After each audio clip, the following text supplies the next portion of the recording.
Who owns the sun? Jolly Good Day stood on the beach with a kindly smile. He patted Brimir on the head. "Oh, my poor dears, I'd forgotten you're such little children and see things in such a simplistic way. You all think it's great fun to fly, don't you?" "Yes," said the children. "Isn't it more fun than anything else to fly?" he said. "Yes. And who taught you to fly?" "You taught us, Jolly Good Day." "And who wanted to fly?" "We wanted to fly. It was our most treasured dream." "And the butterflies, they are on your land."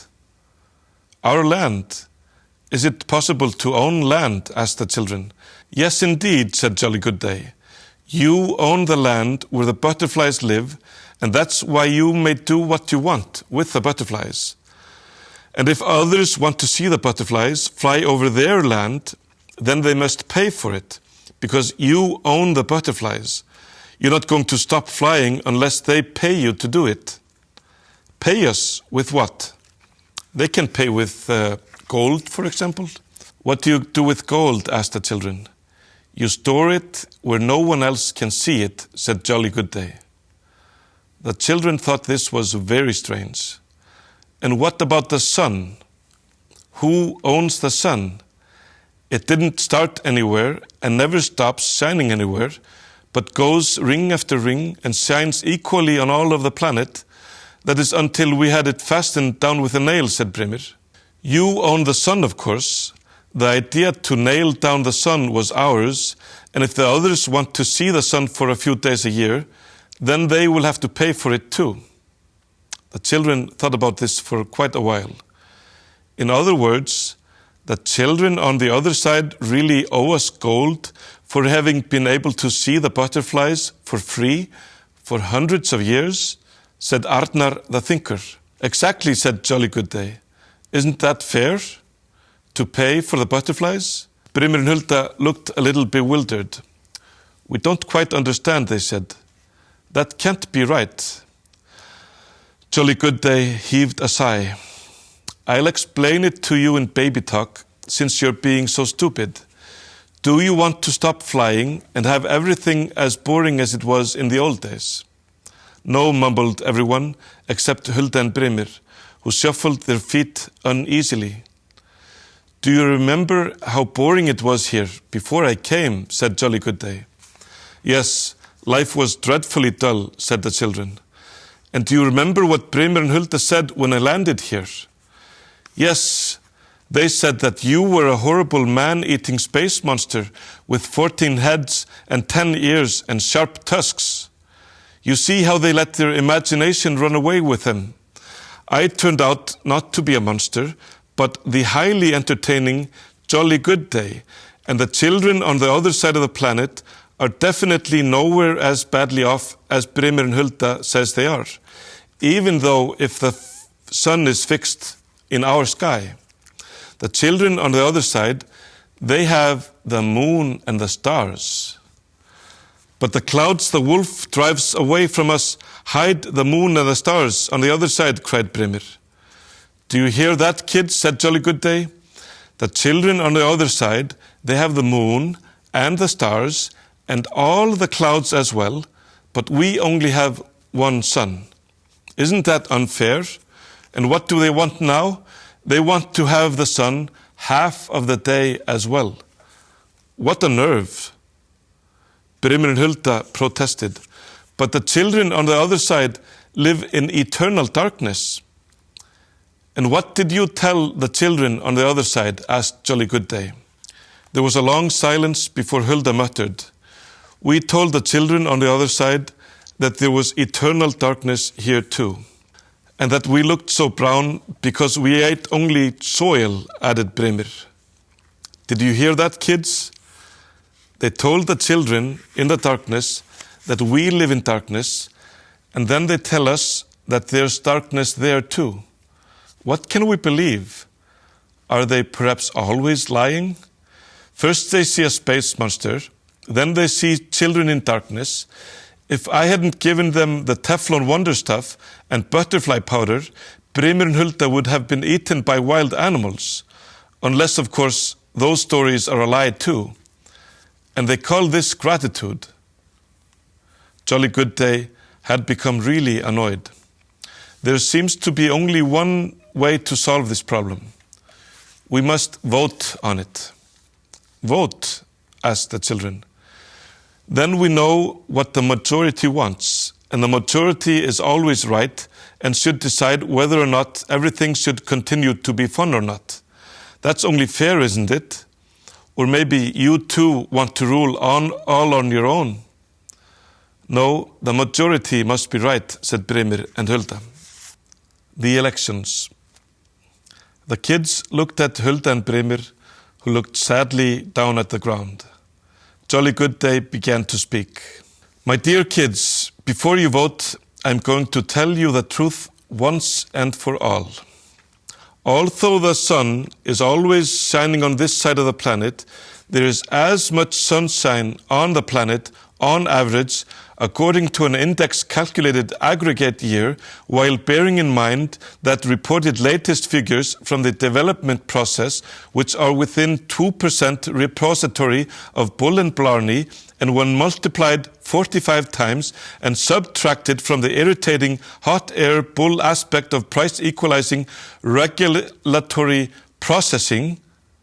I can't understand what he's saying, giggled a little girl. Oh, my poor little thing, you're so silly, said Jolly Good Day, patting on her head. You don't have to understand me. You just have to believe and trust me. Look up at the blue sky. Listen to the birds. See the golden sun and the red apples and the green trees. Everything is fine as it is. The island has never been more beautiful. If you want to keep up the same fun and games, then we must fully utilize the sun. We must not remove the nail from it. There's as much happiness in the world now as there was previously. It's just been a little bit readjusted. We just get a little bit more happiness, and the children on the other side of the planet just get a little less happiness. But the average happiness continues to be exactly the same. But the forest on the other side is dying, and the children too, said Brimir. We mustn't let that happen. Magni, you believe us, don't you? Maybe Brimir has a point, said Magni cautiously. Perhaps we should help the children on the other side. Jolly Good Day yawned. Well, I can of course remove the nail and fix the sun again on the other side of the planet. It's the easiest thing in the world to do. But then we'd end up in everlasting darkness and cold, shouted the children. That's not my concern. The children on the other side will certainly want to have a fun time if you don't. But the kids on the other side would never let us end up in everlasting darkness, said Elva. There was a long silence. Well, kids, are we having fun right now? Asked Jolly Good Day. No, we want to get back to flying as soon as possible, answered most of them. Are you going to let Brimir and Hulda spoil all the fun for you? There will never be any fun again if the nail is removed from the sun, not to mention if you return the butterfly powder. Hurry up and vote so that you can carry on flying. Hulda was on the verge of tearing up. Guys, don't let them fool you. He doesn't care about the children in the darkness. He doesn't want to save them. He just talks his way out of things with glib tricks. The children looked straight at Jolly Good Day. Surely he didn't want the children in the darkness to die. Are you going to let Brimir and Hulda spoil all the fun for you? There will never be any fun again if the nail is removed from the sun, not to mention if you return the butterfly powder. Hurry up and vote so that you can carry on flying. Hulda was on the verge of tears. Guys, don't let them fool you. He doesn't care about the children in the darkness. He doesn't want to save them. He just talks his way out of things with glib tricks. The children looked straight at Jolly Good Day. Surely he didn't want the children in the darkness to die. Jolly Good Day put on a very sad expression. I truly want to help the children in the darkness. It's precisely Brimir and Hulda who don't want to help them.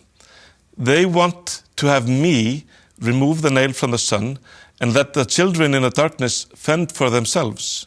What do you want to do? Asked Brimir. If we all pull together and send the children in the darkness food and blankets and shoes, then we'll save their lives and we can still keep the nail in the sun. Then everyone will be happy, said Jolly Good Day. Wow, he's so clever, said the children. But Brimir persisted with his argument. And what happens when they've finished all the food we send them? Then we'll save them again and again and again and again, said Jolly Good Day. That's really neat, said the children. You're not only incredibly clever, but also terribly kind, they said. Jolly Good Day smiled affectionately. Then let's vote on it now. It's your choice, dear children. If you vote for Brimir and Hulda, then everything will be dull and boring again. If you vote for me, the fun and games continue, and we save the lives of the children on the dark side of the planet. And so the election began. The children received little ballot papers on which they had to choose who was right, Brimir and Hulda or Jolly Good Day. The kids thought for a moment and placed their votes in the ballot box. The votes were counted and Jolly Good Day announced the results, calling them out through the loudspeaker. More than 100 children want to keep the nail in the sun, fly in the blue sky with butterfly powder on their hands and be coated with Teflon wonder stuff, and save the children on the other side of the planet by sending them food and blankets and shoes. 2 children want to return the butterfly powder, remove the nail from the sun, and have everything boring again. And we know exactly who they are. Hooray, shouted the children. More flying, more fun. Brimir looked at his friend, Magni, who looked away. Brimir's eyes filled with tears. Hulda wanted to comfort him, but they were so slippery from the Teflon wonder stuff that she couldn't hug him or hold his hands. Then Hulda's eyes filled with tears too. Come with me, she said to Brimir, sobbing. They walked along the river and came to the waterfall. It trickled into the canyon without any sound of a roar or any spray splashing upward to help form a rainbow in the gorge. They peeled off the Teflon wonder stuff from their bodies and they threw it into the waterfall. Then they held hands and hugged and watched while a tiny little spray formed and a low roar could be heard from the canyon and a tiny little rainbow appeared in the mist, but it was 100 times smaller than the old one. I forgot how it is to hold hands, said Brimir, smiling at Hulda. They walked hand in hand up to the butterfly mountain and carefully peeped in through the cave opening. There slept the unsuspecting butterflies. The children dusted the butterfly powder off their hands and sprinkled it gently over a few butterfly wings. They then crept away and fell asleep in the shade of an oak tree. The rescue party. While Brimir and Hulda slept under a tree, a tremendous rescue party was held on Black Beach to celebrate the election results. A barrel was to be filled with blankets and food and then thrown into the sea so that it could float over to the children on the other side of the planet and save their lives. You don't have to be sore losers and crybabies like Hulda and Brimir who don't understand that the majority always knows best, said Jolly Good Day. We can cheer up the children on the other side of the planet much better than they can. Hooray, let's cheer up the children in the darkness, shouted the children in one voice. Jolly Good Day rolled the barrel out of his spaceship. Emptying some candy wrappers out of it first, he stood it up on the beach. When we have filled this barrel, we'll roll it out into the ocean and it will float over and it will help the pale, hungry children. The children hovered, flying over the barrel. I don't use these shoes anymore because I'm always flying, said Magni, throwing his old shoes into the barrel. And I don't need a blanket as it's always sun shining here, said Elva, throwing her blanket into the barrel. And I really can't finish this apple, said Woody, as he threw the remains of his apple into the barrel. Then they all had a huge party and singing and flying, but at the height of the party, some strange objects appeared on the horizon. What is that? Asked the children, staring out to sea. Jolly Good Day picked up his telescope and looked out over the ocean. They're crates and rafts. They must be coming out of the darkness on the other side of the planet. Jolly Good Day looked at the children and frowned. I've traveled far and wide and seen many things, but I've never seen anything as serious as this. This is clearly an invading army. This means war. War? What is war? Asked the children. War is when someone gets into such a bad temper that he turns the smell of the volcanoes and the iron in the mountains into bombs which he throws at anyone he doesn't like. Are the children in the dark side angry with us? The children were bewildered. Do you think the children on the other side of the planet are angry with us? They must have found out who took the sun and the butterflies and sent them clouds and darkness instead. Do you think the children in the darkness are going to kill us? Asked the children. That's how it goes when there's a war, said Jolly Good Day, shrugging his shoulders. The waves carried the crates with the invading force closer and closer to the black beach. The children dashed to and fro in confusion. We must drive the invaders back. Quick, Jolly Good Day, make some bombs from the smell of volcanoes and the iron in the mountains. Yes, quickly, shouted the children. We must blow them up before it's too late.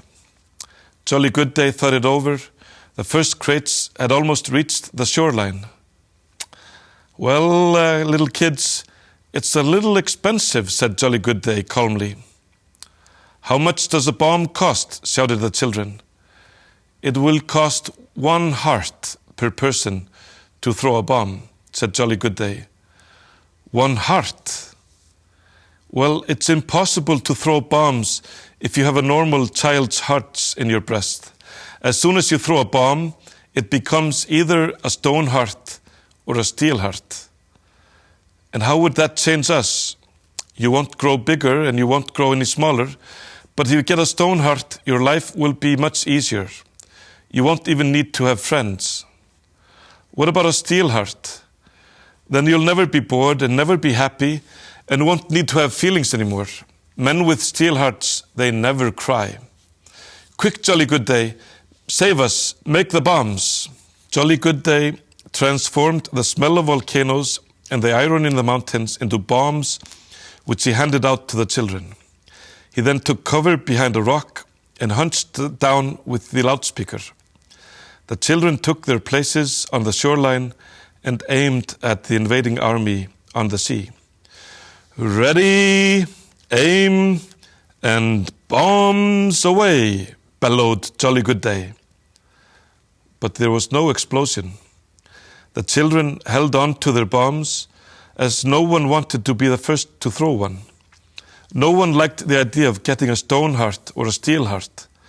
Jolly Good Day picked up his loudspeaker and shouted at the children. Are you complete wimps? You'll be utterly defeated in this war if you don't throw the bombs. Hurry up before it's too late. The invading rafts were almost on the beach, and at last a wave caught hold of one of them and smashed it into pieces, spilling its content all over the black sand. The children looked in amazement. This is no invincible invading army. It's just a pile of blankets, said the children. They've clearly planned the attack very carefully, said Jolly Good Day. They must have sent supplies ahead of them. You must blow them up right away. Ready, aim, bombs away, said Jolly Good Day. But no one threw a bomb. The waves caught hold of more and more crates and broke them open along the shoreline. Out of them tumbled shoes and clothes, blankets and potatoes, or dried fish. The children stood speechless on the beach as the waves threw the last crate ashore. It landed without breaking open, and the children crept all around it. "What is it?" asked the children. "Be careful," said Jolly Good Day. "It must be a huge bomb."